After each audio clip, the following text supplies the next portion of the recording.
চিংড়ি মাছগুলো ভেজে তুলে নিয়েছি, এবার পেঁয়াজগুলো ভাজলাম, তারপর ওই যে মশলাটা করেছিলাম মশলাটা দেবো। কালকে বেড়াতে যাবো তাই মুখে প্যাক মেখে নিয়েছি, কালো হয়ে গেছি বলে। চিংড়ি দেখো, এত চিংড়ি। ওই দেখ দাদা চিংড়ি মাছ এনেছে শিবাঙ্গী, প্রনস, লবস্টার। ওই দেখ, আয় ওকে একটা দাও। কেন তুই এগুলো সব ধুয়ে রেখে দিচ্ছি, ও মা রান্না করবে পরে। এ প্রচুর চিংড়ি দেখো না, এইসবগুলোই আসলে করে খেতে হয় মালাইকারি। তাহলে ওগুলা পাঁঠা না চিংড়ি, কি জানি জানি না। না না দু পাঁঠাও পাঁঠাই খাবো না না, তাই চিংড়িটা তো নষ্ট হবে। আমরা তো এখন 3 দিন থাকবো না, কি খাবো? আরে 3 দিন না থাকলেও মা বাপি থাকবে না। তাহলে এখন ভাত বসিয়ে দিয়েছি, আজকে মঙ্গলবার, হবে আলু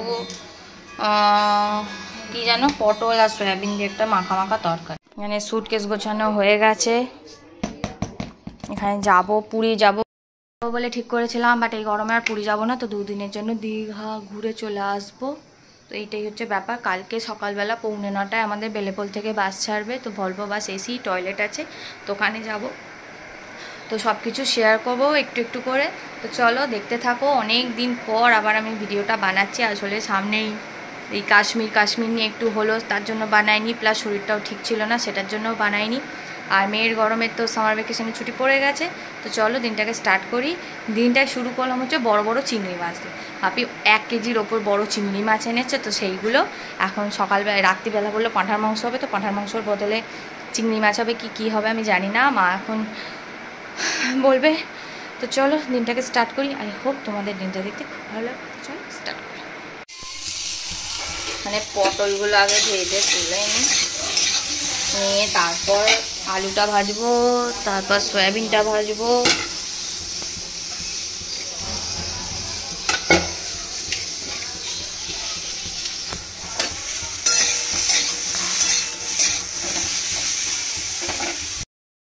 ওই জন্য বলে ছোট থেকে ছানাপোনাদের না জিনিস কম দিয়ে বড় করা দরকার। এই যে সব সময় জিনিস দাও করে করে আমার মাথা পাগল করে দেবে। এই কি বক্তব্য আপনার? কিরে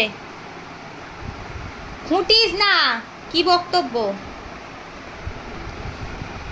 কোনো বক্তব্য নেই। তো কালকে তো বেড়াতে যাবে, এবার দেখা যাক, দোকানে গিয়ে দেখাবো রীতিমতো পুরো সেই এখন শিখেছে, হাত জোর করে বলবে প্লিজ দাও আমাকে এটা। কিরে হ্যাঁ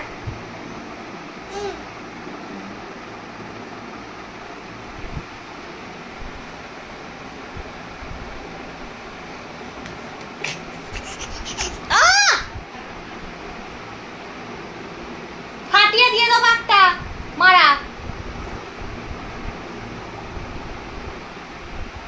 সব সময় গায়ে হাত তোলা খালি। কালকে বেড়াতে যাবি, ব্যাগ নিয়ে যাবি না? চলে আয়।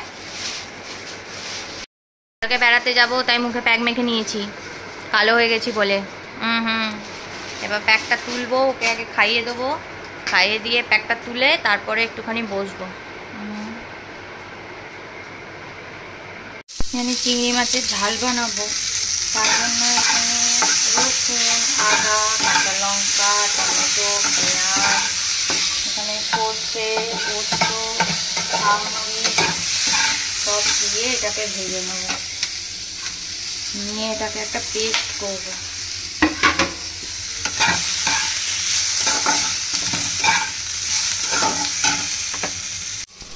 চিংড়ি মাছগুলো ভেজে তুলে নিয়েছি, এবার পেঁয়াজগুলো ভাজলাম, তারপর ওই যে মশলাটা করেছিলাম মশলাটা দেবো।